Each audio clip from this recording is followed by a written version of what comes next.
Chaque jour, un verset de la Bible, une pensée et une invitation. Plus de power avec Léo. Qui est la personne qui t'aime le plus au monde? Une question complexe, n'est-ce pas? Comment évaluer l'amour d'une personne pour toi? Vous savez, l'amour ne peut pas être réduit à des mots ou à des gestes symboliques. C'est bien plus que cela. Ce que je veux vous dire, est-ce que la personne qui te dit le plus de « je t'aime », c'est celle qu'il t'aime le plus? Ou c'est lui qui doit se faire un tatouage avec ton prénom? S'il te plaît, l'amour il est beaucoup plus que ça.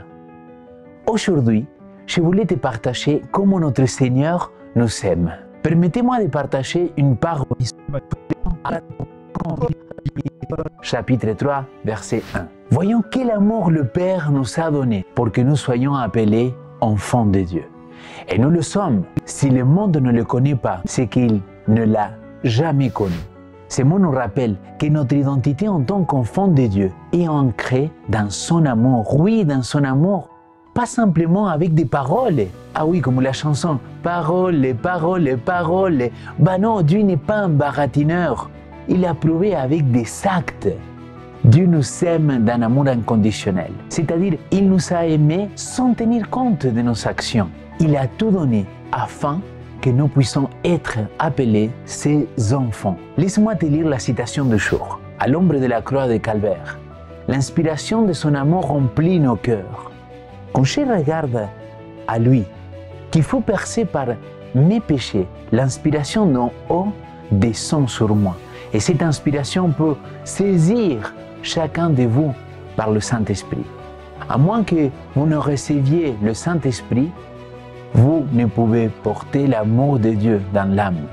Mais par une connexion vivante avec le Christ, nous sommes inspirés d'amour, de zèle et de ferveur. En résumé, Dieu nous a montré par ses actes et par ses paroles qu'il nous aime.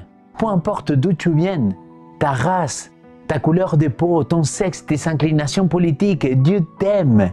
Dieu t'aime tel que tu es. Si tu veux ressentir cet amour, pense, réfléchis à ce que Dieu a fait pour toi et pour moi, donnant son Fils Jésus-Christ, pour que tu puisses être appelé son enfant pour l'éternité. Mon ami, tu sais, quand tu arrives à ressentir l'amour de Dieu dans ta vie, grâce au Saint-Esprit, tu seras prêt à dire et montrer au monde combien tu les aimes. Aujourd'hui, je t'invite à prendre un petit moment pour sentir et apprécier l'amour. Et si tu te sens appelé, manifeste cet amour autour de toi. Demande à Dieu de te donner son Saint-Esprit pour qu'il puisse mettre cet amour inconditionnel dans ton cœur.